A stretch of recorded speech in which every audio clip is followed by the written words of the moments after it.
Here's the thing.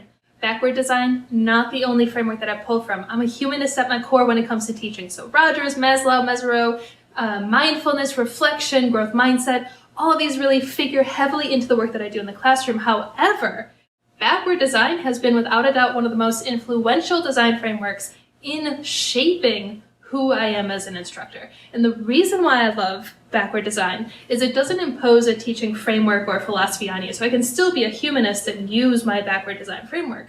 What it does really well is kind of focus what it is that you'd like to accomplish within the class itself. It's a really good way to create a goal and stick to the goal in your teaching. So I'll give you an example.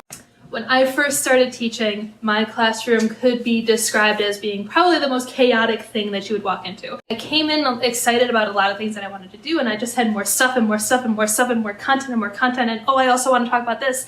And the problem with that is we quickly kind of veered off track. So by mid-semester, it became clear that I wasn't really teaching anything, just a bunch of kind of trivia that would pop up here and there. I wasn't really going anywhere because I was trying to accommodate, 15 years worth of studies in a 15-week course, which is not successful. And so I was introduced to backward design by a colleague of mine, a mentor of mine.